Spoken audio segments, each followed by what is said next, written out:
성경 인물 따라잡기 14번째 시간입니다. 우리가 오늘 함께 따라잡으려는 인물은 사사기 다음에 단 넉 장밖에 안 되는 짧은 성경, 룻기의 주인공인 룻이라는 여자입니다. 룻기는 몇 가지 점에서 매우 독특한 성경입니다. 성경의 제목들은 사람 이름이 쓰여졌을 때 그 성경의 제목은 거의 대부분이 남자 이름입니다. 그런데 성경의 그 66권 가운데 성경 제목 가운데 타이틀이 여자 이름으로 되어 있는 성경이 두 권이 있습니다. 한 권이 룻기고 다른 한 권이 에스더서입니다. 이렇게 룻기는 여성의 이름이 제목으로 붙여진 아주 독특한 성경입니다. 두 번째, 성경 66권은 문학적으로 말했을 때 쓰여진 장르가 여러 종류입니다. 그런데 룻기는 소설 형식으로 기록된 최초의 성경입니다. 세 번째 특징은 이 룻기는 그 주인공이 이스라엘 사람이 아닙니다. 누구냐면 이방 사람, 모압 출신의 이방 여인 룻이라는 여자입니다.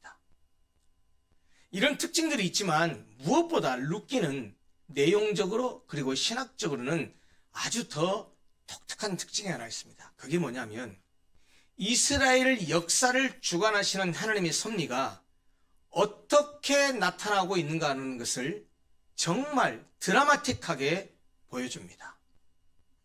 이제 넉 장밖에 안 되는 이 짧은 룻기를 그 주인공인 룻의 이야기를 한번 따라가 보려고 합니다. 룻기의 주요 등장인물은 세 사람입니다. 말씀드린 대로 주인공은 룻입니다.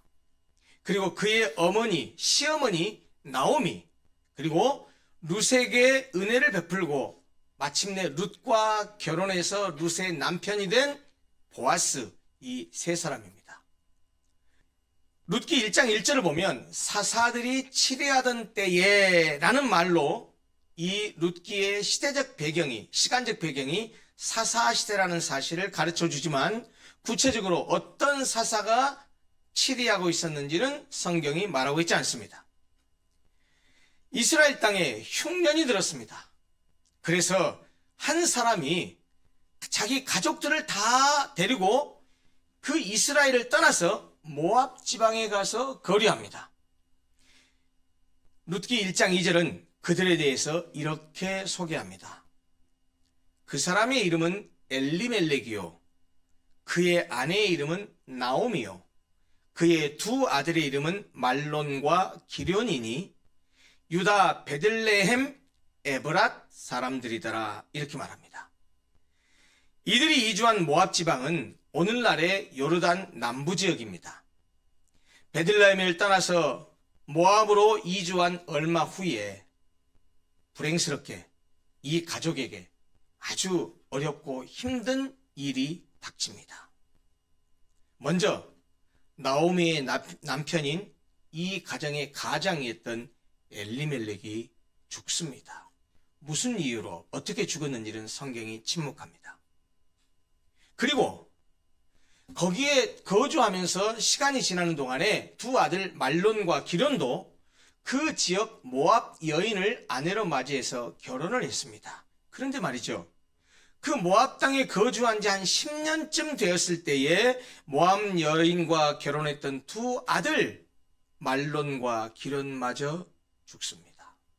그러니까 쉽게 말하면 부부가 세 쌍이었잖아요. 근데 남편들이 다 죽고 누구만 남았습니까? 남편 있는 아내들만, 우리가 흔히 과부라고 표현하죠. 미망인들만 남게 된 거예요. 이 고대 사회는 여러분들 아시다시피 다 모든 것이 남자 중심의 사회였잖아요. 그러다 보니까 남자 중심의 고대 사회에서 남편을 잃은 이 세 명의 미망인들, 과부들은 사회적 약자로서 그들의 현실적인 삶은 비참하고 절망적일 수밖에 없었습니다. 그런데 나오미의 관점입니다. 남편과 두 아들을 모두 잃고 타국에서 절망적인 상태에 빠져 있던 나오미에게 떠나왔던 고국 이스라엘 소식이 들려옵니다. 여호와께서 자기 백성을 돌보사 그들에게 양식을 주셨다라는 것입니다. 무슨 얘기죠? 흉년이 끝나고 이제 먹고 살만하게 됐다 그 말이에요. 그래서 그 소식을 들은 나오미는 이 모압 지방을 떠나서 다시 자기가 떠나왔던 유다로 돌아가려고, 이스라엘로 돌아가려고 마음먹습니다. 하나님께 돌아가기로 결단한 것이죠. 그런데 남겨진 두 며느리 오르바와 룻이 유다로 돌아가려고 하는 나오미를 따라 나섭니다. 그러나 시어머니 나오미는 함께 길을 가다가 길을 멈추고 안 되겠다 싶었는지 두 며느리에게 말합니다. 야, 얘들아, 너희들은 돌아가라. 친정으로 돌아가라. 라고 말합니다. 아무리 생각해도 이건 아니라고 생각했던 것 같아요. 처음에는 그 며느리 둘이 시어머니 따라서 가겠다고 하니까 뭐 큰 생각은 안 했던 것 같아요. 그래, 그럼 가자. 그러고 가다가 생각하니까 이건 아닌 것 같아요. 왜 그러느냐?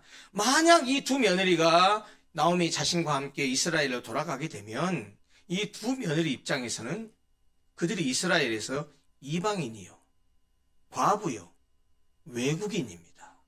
한마디로 말하면 그들이 그 이스라엘에서 살기에는 매우 어려운 삼중고를 겪게 될 것이 분명하다는 사실을 깨닫고 가던 길을 멈추고 시어머니 나오미가 돌아가라고 말합니다. 친정으로 가라. 너희들이 내 남편이 죽고 나서 내가 홀로 됐을 때 며느리로서 나를 얼마나 잘 봉양했냐. 정말 고맙다. 그런데 이제 너희들 남편같이 죽었는데 내가 너희들과 함께 가면 너희들 거기 가면 소망이 없어. 그러니 나를 후대해준 너희들을 내가 믿는 하나님이 복 주시기를 원한다. 나를 떠나서 다시 너희들 친정으로 가서 이제 좋은 남자 만나서 새 가정을 꾸려서 행복하게 잘 살았으면 좋겠다라고 그들을 물리칩니다. 그러나 친정으로 돌아가라는 시어머니에게 이 두 며느리는 소리를 높여 울면서 이렇게 말합니다. 어머니, 우리는 어머니와 함께 어머니의 백성에게로 돌아가겠습니다. 라고 합니다. 나오미는 끝까지 거절합니다. 형이 죽으면 그 동생이 형수와 결혼해서 자식을 낳아서 형의 이름을 잊게 하는 소위 유대인의 기업물을 제도를 이야기하면서 나 따라오지 말고 빨리 다시 친정으로 돌아가서 새 삶을 살아라 라고 다시 작별을 권유합니다. 이해할 수 없이 오르바는 시어머니에게 입맞추고 떠나가지만 룻은, 오늘의 주인공 룻은 시어머니 나오미를 붙쫓았다라고 성경이 말합니다. 1장 14절입니다. 1장 14절에 붙쫓다라고 하는 이 말은 히브리어로 따바크라고 하는데요. 이 단어가 무슨 뜻이냐면 두 개의 물체가 물리적으로 딱 달라붙어서 떨어지지 않는 상태를 묘사하는 단어입니다. 이 말은 신앙과 헌신의 의지적 결단으로서 시어머니 나오미와 맺은 깊은 연합관계에서 절대로 떨어지지 않았다라는 것을 의미합니다. 다시 말하면 룻이 나오미의 삶, 나오미의 민족, 나오미의 신앙, 그가 믿었던 하나님께 자신을 완전히 연합시켜서 나오미를 떠나지 않고 그를 따랐다라는 그런 선택을 했다라는 말입니다. 나오미는 여전히 자신을 붙잡는 룻에게 마지막까지 강권합니다. 그때 그 시어머니의 마지막 강권에 룻이 대답한 말이 오늘 우리가 함께 읽었었던 첫 번째 본문입니다. 룻이 이렇게 대답합니다. 내게 어머니를 떠나며 어머니를 따르지 말고 돌아가라 강권하지 마옵소서. 어머니께서 가시는 곳에 나도 가고 어머니께서 머무시는 곳에서 나도 머물겠나이다. 어머니의 백성이 나의 백성이 되고 어머니의 하나님이 나의 하나님이 되시리니 어머니께서 죽으시는 곳에서 나도 죽어 거기 묻힐 것이라. 만일 내가 죽는 일 외에 어머니를 떠나면 여호와께서 내게 벌을 내리시고 더 내리시기를 원하나이다. 이 나오미의 이 고백 마지막 부분은요, 여호와 하나님의 이름을 걸고 맹세하고 고백하는 그런 내용입니다. 이 고백을 자꾸 읽다 보면 마치 예수님의 제자들이 예수님께 주여 영생의 말씀이 주께 있사오니 우리가 누구에게로 가오리까? 라고 했던 그 제자들의 고백을 연상시킵니다. 룻이 했던 이 고백의 핵심이 무엇입니까? 어머니 하나님이 나의 하나님이 되시리니, 이 말 속에 그의 고백의 핵심이 담겨 있습니다. 이 말은 룻이 이스라엘 하나님 여호와를 나의 하나님으로, 자신의 하나님으로 모시겠다는 신앙 고백입니다. 삶의 방향을 하나님께 맡기겠다는 결단이요, 하나님을 믿고 그분의 인도하심을 따르겠다라는 결단이었습니다. 그런데 여러분, 한 가지 의아한 생각이 듭니다. 룻이 어떤 여자입니까? 이방 여자입니다. 모압 여자입니다. 모압은 하나님을 믿는 백성이 아닙니다. 여호와 신앙이 없습니다. 이방신을 믿습니다. 그러니 룻도 하나님을 믿는 게 아니고 이방신을 믿는 그런 여인이었을 거예요. 그런데 어떻게 이런 위대한 믿음의 고백, 이런 위대한 헌신의 고백을 할 수 있었을까요? 한 가지밖에 답이 안 나와요. 시어머니 나오미의 삶과 그의 말 속에서, 그들의 행적 속에서 하나님을 진심으로 믿는 사람의 정직한 신앙을 보았던 것이고, 시어머니 나오미가 믿는 그 신앙 안에서 룻도 참된 하나님을 발견한 것입니다. 달리 설명할 길이 없어요. 말이 아니라 삶으로 살아낸 시어머니 나오미의 신앙을 통해서 하나님을 간접적으로 경험했기 때문이라는 말입니다. 신앙의 본을 보인 나오미도 귀하지만 고향도 가족도 익숙한 신도 버리고 이스라엘의 하나님을 따르기로 결단한 이 룻도 참으로 귀한 신앙을 가진 여인이라고 말하지 않을 수 없습니다. 결국 나오미와 룻 두 사람은 함께 베들레헴에 도착합니다. 말씀드렸듯이 나오미에게는 고국으로의 귀환이었지만 룻에게는 낯선 타양, 낯선 타국으로의 이민과 같은 일이었습니다. 룻은 나이든 시어머니 나오미를 봉양하기 위해서 이삭 줍는 일을 시작합니다. 아시다시피 남의 밭에서 이삭을 줍는 것은 가난한 자, 과부, 고아, 이방인과 같은 사회적 약자를 위한 하나님의 따뜻한 배려가 담긴 구약의 율법 제도 중 하나입니다. 하나님은 레위기 19장, 신명기 24장을 통해서 이스라엘 백성들에게 율법으로 명령하셨습니다. 곡식을 추수할 때 귀퉁이까지 다 베지 말아라. 추수하고 떨어진 이삭을 줍지 말아라. 이방 여인 룻이 이삭 줍기를 하겠다고 나선 것은 나오미와 함께 살면서 이스라엘의 하나님과 이스라엘의 신앙, 이스라엘의 문화에 대해서 시어머니 나오미를 통해서 배웠던 것이죠. 그 중에 이삭 줍기에 대해서도 들었기 때문에 어머니를 봉양하기 위해서 이삭을 주우러 밭으로 나간 것입니다. 그래서 룻은 이방인으로서 겸손하게 어느 밭으로 갈지 모르지만 그 밭의 주인의 은혜를 입고자 밭으로 나갔던 것이죠.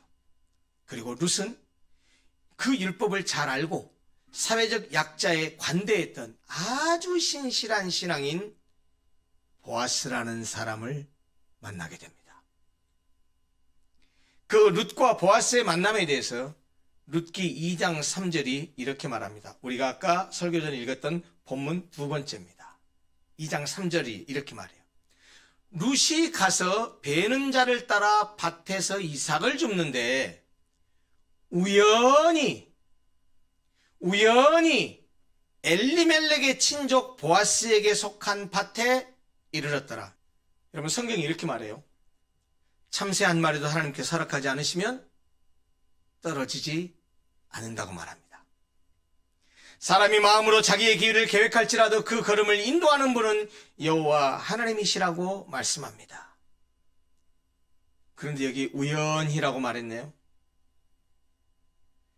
우리 눈에는 우연처럼 보이는 일이라 해도 우연이 아닙니다. 하나님의 섭리 아래 일어나는 일입니다. 룻이 이삭을 줍다가 보니 우연히 보아스 밭에 이르렀는데 그것은 우리가 보기에 우연일 뿐 룻을 보아스의 밭으로 인도하신 하나님의 손길의 결과였습니다. 하나님은 우리 눈에 보이는 우연, 히브리어 단어로 미끄레라는 단어인데요. 이 우연을 통해서 룻과 보아스를 만나게 하셨습니다. 그러나 우연처럼 보이는 룻과 보아스의 만남은 하나님의 계획 아래 있었던 필연이었습니다. 우리 글 성경 룻기 2장 4절은 룻이 우연히 보아스에게 속한 밭에 이르렀는데 이어서 이렇게 말합니다. 또 마침 보아스가 베들레헴에서 돌아왔다라고 성경이 말합니다. 우연의 연속처럼 보이죠. 보아스가 도착한 것도 하나님의 정확한 타이밍을 맞추셨다라는 사실을 말하고 있는 표현입니다. 룻이 보아스의 밭에 이르렀을 때 마침 베들레헴에서 돌아온 보아스는 일꾼들에게 안부를 먼저 묻습니다. 그런데 보니까 어떤 낯선 여자가 이삭을 줍고 있는 겁니다. 그래서 일꾼들을 거느린 사환에게 묻습니다. 저 여자 누구냐? 사환이 대답합니다. 나오미와 함께 모압 지방에서 돌아온 모압 소녀입니다. 라고 소개한 후에 저 여자에게 이삭 줍기를 허락했더니 아침부터 정말 성실하게 일하고 있습니다. 라고 보고하듯이 보아스에게 말합니다. 모압에서 온 어느 젊은 미망인이 시어머니를 잘 봉양한다는 소문을 이미 들어서 알고 있었던 보아스는 바로 그 소문의 주인공이 그 여자라는 사실을 알고 그 여자에게 특별한 은혜를 베풉니다. 이삭을 주우러 다른 밭으로 가지 말고 자기 밭에서 편안하게 여기서 이삭을 주우라고 합니다. 그리고 그 이삭을 베는 곡식을 추수하는 사람들이 많이 있을 거 아니에요? 그 중에 특별히 남자들한테는 야, 너희들 지금 저 여자에게 희롱하거나 건들지 마 라고 환기를 시킵니다. 남자들의 희롱이나 방해를 받지 않도록 미리 조치를 하고 또 룻에게는 뭐라고 말하냐? 이삭을 줍다가 목이 마르면 저기 가서 물도 달라고 해서 편하게 물도 마셔라 라고 갖은 배려를 다 합니다. 이방 땅에 왔는데 전혀 알지도 못하는 사람인데 이 밭 주인이 자기에게 이 엄청난 은혜를 베푸는 것을 보고 이 룻은 깜짝 놀랍니다. 너무 감사해서 땅에 엎드려 절하면서 내가 이방년인데 왜 이런 큰 은혜를 베푸십니까? 라고 묻자 보아스가 이렇게 대답합니다. 2장 11절 12절입니다. 네 남편이 죽은 후로 네가 시어머니에게 행한 모든 것과 네 부모와 고국을 떠나 전에 알지 못하던 백성에게로 이스라엘에게로 온 일이 내게 분명히 알려졌느니라. 여호와께서 내가 행한 일에 보답하시기를 원하며 이스라엘의 하나님 여호와께서 그의 날개 아래 보호를 받으러 온 너에게 온전한 상 주시기를 원하노라 라고 그녀를 축복합니다. 그리고 나서 보아스는 룻을 새참을 먹는 식사 자리에까지 초대합니다. 그리고 일꾼들에게는 뭐라고 말하느냐? 이 추수를 하고 가다가 이삭을 좀 일부러 더 떨어뜨려라. 그래서 저 여자가 더 많이 주워갈 수 있도록 해라 라고까지 이야기합니다. 하루 종일 이삭을 주었던 이 룻은 보아스로부터 이 엄청난 은혜를 받고 그날 이삭 줍기를 다 마치고 집으로 돌아옵니다. 집으로 돌아와서 시어머니 나오미에게 그날에 있었던 일을 소상히 전해줍니다. 시어머니 나오미는 그 말을 듣고 보아스가 그들의 친족이라는 사실을 알기 때문에 여호와께서 어쩌면 우리 친족인 이 보아스를 통해서 룻도 구원하고 우리 가족도 구원해서 우리를 하나님께서 은혜를 베푸시려나 보다라는 기대를 갖습니다. 그러면서 룻에게 다음과 같은 지시를 합니다. 깨끗하게 목욕하고 네 몸을 예쁘게 단장한 후에 오늘 밤에 아마 타작마당에서 잔치가 일어날 것이니까 그 보아스의 타작마당으로 숨어 들어가서 보아스가 잘 때 보아스의 발치 아래에 누우라라고 지시합니다. 이것은 일종의 청혼 방법입니다. 이것은 이스라엘의 고엘 제도에 근거한 청혼 방법이에요. 그러니까 문화적 배경을 모르면 야 이거 남자 꽃이라는 얘기인가 이렇게 들릴 수 있는데 청혼 방법이에요. 이 고엘 제도를 이해해야 됩니다. 고엘 제도라는 것은 뭐냐면 이스라엘이 혈연 공동체잖아요. 그 이스라엘 공동체가 그 탄탄하게 공동체를 유지하기 위해서 혈연 관계에 있는 친족들이 자기 친족이 재산이나 가문이나 후손이 위험에 빠졌을 때 그들을 도와줘서 보호해서 이 이스라엘 공동체를 잘 유지하게 하는 그런 사회적 제도였습니다. 이 고엘이라는 말은 사람을 가리키는 용어거든요, 사실은. 그럼 고엘이 어떤 사람이냐? 친척의 억울한 살인을 복수해주고 그 친척이 자손 없이 죽으면 계대 결혼을 통해서 혈통을 잇게도 해주고 또 자기 친척이 궁핍해서 삶의 근거였던 땅을 팔았을 경우에 그럼 뭘 먹고 살겠어요? 먹고 살 땅이 없는데 그럴 경우에 그 땅을 대신 사서 되돌려주는 그런 역할을 하는 친족을 고엘이라고 말합니다. 그런데 보아스가 나오미의 남편 엘리멜렉의 친족이었기 때문에 보아스가 그런 고엘의 역할을 할 수 있는 위치에 있었습니다. 그래서 이 룻에게 그렇게 청혼하는 방법의 그런 행동을 취하라고 지시한 것이죠. 그러나 여인이 밤에 몰래 타작마당으로 숨어 들어가는 것은 오해를 살 소지가 다분했고 더구나 보아스가 만약 룻의 행동을 받아들이지 않을 경우에는 룻은 대단히 난처한 입장에 처하게 될 수도 있었을 것입니다. 그러나 룻은 이런 모든 위험과 오해의 가능성을 무릅쓰고 나오미의 명을 따라 그대로 행합니다. 잔치 후에 곡식 단 더미의 끝에 누워 자던 보아스는 자기 발치에 누워있는 한 여인을 발견합니다. 깜짝 놀랍니다. 누구냐고 묻습니다. 그때 룻은 이렇게 말합니다. 자기를 소개할 때 당신이 기업 물을 자입니다 라고 밝힙니다. 그러자 보아스는 그래 룻 네가 현숙한 여자라는 사실을 성읍 백성이 다 아는 바다. 그렇지만 나보다 더 가까운 기업 물을 자가 있으니까 내가 기업 물을 책임을 다하려면 나보다 더 가까운 그 친족이 그 권한을 포기했을 때만 가능하니까 구체적인 적법 절차를 좀 밟아야 되겠다. 날이 밝으면 그렇게 하겠다라고 날이 밝았습니다. 다음날 아침에 이 보아스가 성읍의 장로들을 초청합니다. 그리고 당시 재판정에 구실을 했었던 성문에서 사람들이 많이 왔다 갔다 하잖아요. 증인들이 많잖아요. 그래서 성문이 재판장의 역할을 했거든요. 거기에 사람들을 불러 모으고 성읍들의 장로를 초청해서 첫 번째 기업 물을 자에게 묻습니다.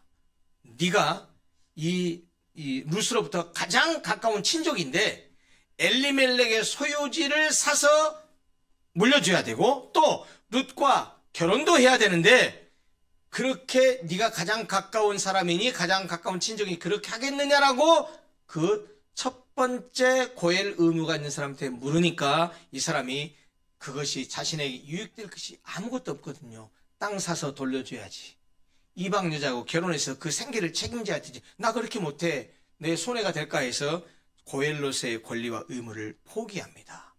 그래서 보아스가 법적인 절차를 거쳐서 공식적으로 엘리멜렉의 소유권과 친족의 의무를 인수합니다. 이렇게 해서 이방 여인 룻과 보아스가 결혼하게 된다라는 사실로 이 룻에 관한 스토리가 마무리가 됩니다. 룻의 이야기는 보아스와의 결혼으로 마무리되지만 룻기는 그걸로 끝나지 않습니다. 룻기 마지막 장 4장 마지막 장을 보면 누가 누구 낳고 누가 누구 낳고 하는 계보, 족보가 쭉 이어져 나옵니다. 첫 번째 이렇게 말합니다. 룻이 보아스와 결혼해서 임신해서 아들을 낳았다라고 말하고 그 아들의 이름을 소개합니다. 그 아들의 이름이 오벳입니다. 오벳. 그리고 그 오벳을 뭐라고 소개하냐? 그는 다윗의 아버지인 이새의 아버지, 곧 다윗의 할아버지였다라고 설명합니다. 룻이 낳은 아들이 다윗의 할아버지니까 그 할아버지를 낳은 어머니가 누구예요? 룻이잖아요. 그러면 다윗으로 따져보면 룻은 다윗의 누굽니까? 예, 증조 할머니입니다. 다윗 왕의 증조 할머니가 되어서 예수 그리스도의 족보에 올라갑니다. 신약성경 마태복음 1장은 예수 그리스도의 족보를 이렇게 소개합니다. 아브라함과 다윗의 자손 예수 그리스도의 계보라. 그러면서 누가 누구 낳고 누가 누구 낳고 족보를 쭉 열거하는데 그 족보 중에는 이방 여인 4명이 등장합니다. 이름이 기록됩니다. 그 중에 일부입니다. 읽어드릴게요. 살몬은 라합에게서 보아스를 낳고, 오늘의 조연 보아스입니다. 룻과 결혼한 보아스. 살몬은 라합에게서 보아스를 낳고, 보아스는 룻에게서 오벳을 낳고, 오벳은 이새를 낳고, 이새가 누굽니까? 다윗의 아버지잖아요. 이새를 낳고, 이새는 다윗 왕을 낳았더라. 이렇게 마태복음이 기록하고 있어요. 그러니까 아까 말씀드렸다시피 룻은 다윗 왕의 증조 할머니예요. 여러분, 룻은 모압 여인입니다. 율법상 하나님의 총회에 들어올 수 없는 민족이었습니다. 그러나 어머니의 하나님이 나의 하나님이 되시리이다 라고 하는 이 위대한 신앙 고백과 신앙적인 선택을 통해서 룻은 하나님의 구속 역사 속에 포함되는 이 어마어마한 은혜를 입었습니다. 하나님은 룻의 믿음과 순종, 그리고 사랑과 성실을 기억하시고 그의 인생을 놀랍게 변화시켜 주셨다는 말입니다. 여러분, 우리는 여기서 하나님의 섭리와 은혜를 보게 됩니다. 룻은 모든 것을 잃은 듯 했지만, 모든 것을 포기하는 선택을 했지만, 그 위대한 신앙적 선택을 통해서 하나님은 그녀를 구속의 통로로 사용하셨다는 사실을 발견하게 됩니다. 그런 점에서 룻의 이야기는 우리가 하나님을 신뢰하고 순종할 때 하나님께서는 우리가 상상할 수 없는 은혜를 베푸신다는 사실을 보여줍니다. 룻은 고난 속에서도 하나님을 믿고 그분의 인도하심을 따랐으며 그 결과 그녀의 삶은 하나님의 계획 속에서 놀라운 복을 경험하게 되었습니다. 사랑하는 성도 여러분, 인생은 선택의 연속입니다. 우리 인생은 늘 선택하면서 살아갑니다. 이것이냐 저것이냐의 선택지 앞에서 우리는 결단을 해야 될 때가 수없이 계속됩니다. 우리는 계속되는 인생의 선택 앞에서 룻처럼 신앙적인 원리, 믿음의 원리를 따르는 선택을 해야 합니다. 사랑하는 성도 여러분, 믿음의 선택이 우리를 은혜의 세계로 이끌어갑니다. 인생을 살아갈 때마다 무엇을 어떻게 해야 되느냐, 무엇을 선택해야 되느냐 하는 선택의 순간마다 무엇이 신앙적인 선택인지, 무엇이 믿음을 따르는 것인지를 잘 생각하셔서 룻처럼 이런 선택을 통해 하나님의 은혜의 세계로 이끌려가고 하나님의 은혜를 받아 누리고 살아가는 사랑하는 우리 모든 성도들이 되시기를 간절히 소원합니다. 기도하겠습니다.